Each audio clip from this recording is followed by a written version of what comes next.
ಚಿಂದಿ ಉಡಾಯಿಸೋ ಖಾರ ಬಣ್ಣ ರುಚಿಯನ್ನು ನೀಡುತ್ತದೆ. ಮೆಣಸಿನ ಪುಡಿ ಚಿಂದಿ ಉಡಾಯಿಸೋ ಖಾರ ಬಣ್ಣ ರುಚಿ. ಇಸ್ರೇಲಿನಲ್ಲಿ ಕೊಲೆ ಆರೋಪಿಗಳ ರಂಪಾಟ. ಹಿಂದೂ ಕಾರ್ಯಕರ್ತ ಹರ್ಷ ಕೊಲೆ ಆರೋಪಿಗಳು ಕಿರಿಕ್ ತೆಗಿತಾ ಇದ್ದಾರೆ. ದಿನಕ್ಕೊಂದು ಸೌಲಭ್ಯವನ್ನ ಕೇಳಿ ಜೈಲು ಸಿಬ್ಬಂದಿ ಜೊತೆ ಜಗಳ ಮಾಡ್ತಾ ಇದ್ದಾರೆ. ಜಿಲಾನ್ ಹಾಗೂ ಸೈಯದ್ ನಿಹಾಲ್ನಿಂದ ಧಮಕಿ ಹಾಕಲಾಗ್ತಿದೆ. ನಮಗೆ ಪ್ರತ್ಯೇಕ ಕೊಠಡಿ ಕೊಡಿ ಅಂತ ತಗಾದೆ ತೆಗೆದಿದ್ದಾರಂತೆ.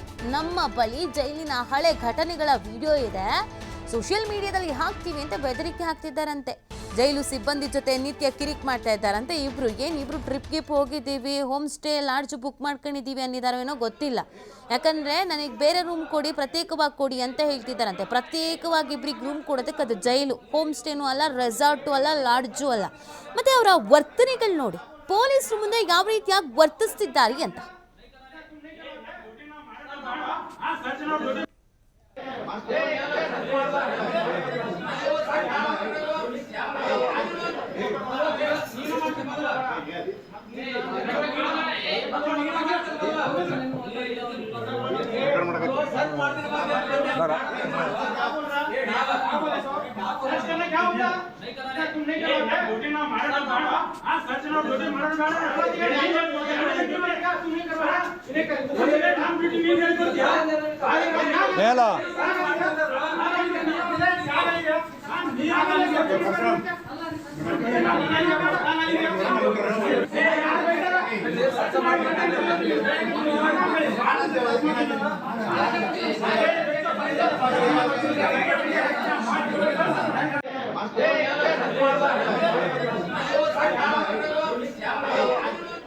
ಮಾಡಿರೋದು ಮರ್ಡರ್.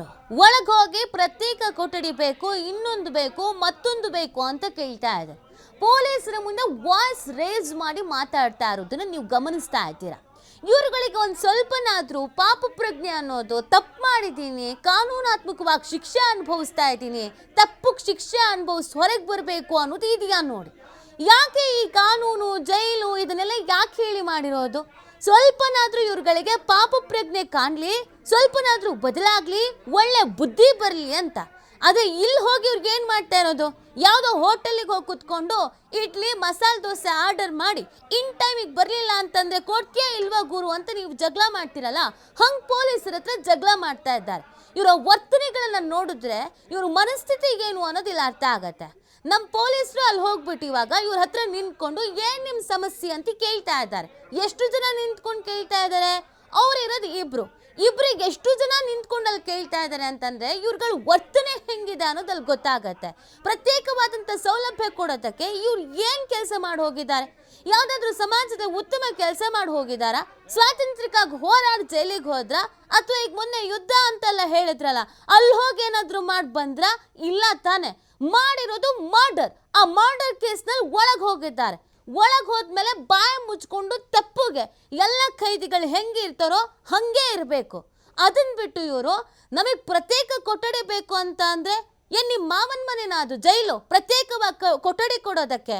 ಅಥವಾ ಏನಾದರೂ ಟ್ರಿಪ್ಪಿಗೋ ಟೂರಿಗೋ ಏನಕ್ಕಾದ್ರೂ ಹೋಗಿದ್ದೀರಾ ನೀವುಗಳು? ಎಲ್ಲ ಖೈದಿಗಳು ಇದೇ ಥರದ್ದು ವರ್ತನೆ ಮಾಡಿಬಿಟ್ರೆ ಜೈಲಿಗೆ ಹಾಕೋದು ಏಂತಿಕೆ? ಒಳ್ಳೆ ಬುದ್ಧಿ ಬರಲಿ ಅಂತ.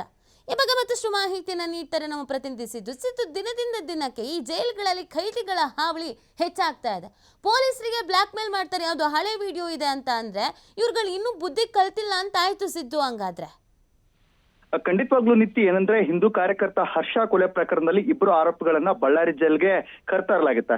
ಅದರಂತ ಇಬ್ಬರು ಆರೋಪಿಗಳಾದಂತ ಜೈಲಾನ್ ಆಗಿರ್ಬೋದು, ಸೈಯದ್ ಆಗಿರ್ಬೋದು, ಇವರು ದಿನನಿತ್ಯ ಇಲ್ಲಿ ಜೈಲಿನಲ್ಲಿ ಕೆಲಸ ಮಾಡುವಂತ ಅಧಿಕಾರಿಗಳ ಜೊತೆಗೆ ದಿನ ರಂಪಾಟವನ್ನ ಕೂಡ ಮಾಡ್ತಾ ಇದ್ದಾರೆ.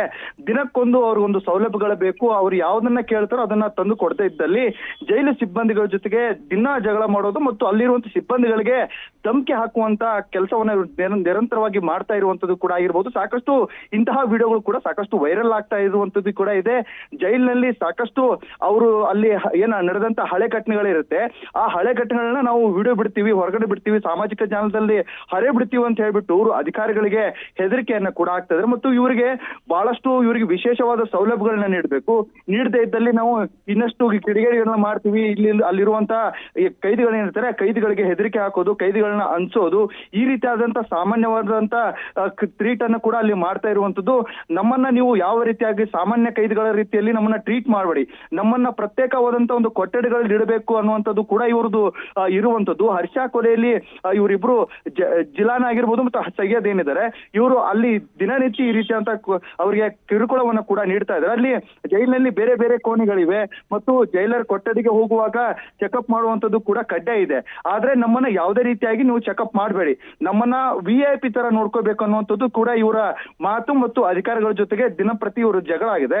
ಅಲ್ಲದೆ ಮತ್ತು ಅಲ್ಲಿ ಸಣ್ಣ ಪುಟ್ಟ ವಿಚಾರಕ್ಕೂ ಕೂಡ ಜೈಲು ಸಿಬ್ಬಂದಿಗಳಂತೆ ನಿರಂತರವಾಗಿ ಈ ಆರೋಪಿಗಳು ಜಗಳವನ್ನ ಕೂಡ ಮಾಡ್ತಾ ಇದ್ದಾರೆ. ಇದೇ ರೀತಿಯಾಗಿ ಜೈಲಿನಲ್ಲಿ ಕಿರಿಕ್ ಮಾಡ್ತಾ ಇರೋದಾಗಿ ಬೆಂಗಳೂರು ಆಗಿರ್ಬೋದು, ಗುಲ್ಬರ್ಗ ಆಗಿರ್ಬೋದು ಮತ್ತು ಧಾರವಾಡ ಆಗಿರ್ಬೋದು ಅಲ್ಲಿಂದ ಈ ಆರೋಪಿಗಳನ್ನ ಮತ್ತೆ ಸ್ಥಳಾಂತರ ಮಾಡಿದ್ರು. ಆದ್ರೆ ಬಳ್ಳಾರಿಗೆ ಬಂದ್ರು ಕೂಡ ಇವರಿಬ್ಬರ ಈ ರೀತಿಯಂತ ರಂಪಾಟ ಕೂಡ ನಿಲ್ತಾ ಇಲ್ಲ. ಅಲ್ಲಿ ಜೈಲಿನಲ್ಲಿ ಕೆಲಸ ಮಾಡುವಂತ ಸಿಬ್ಬಂದಿಗಳಿಗೂ ಕೂಡ ಸಾಕಷ್ಟು ಹೈರಾಣಾಗಿರುವಂತದ್ದು ನೀತಿ.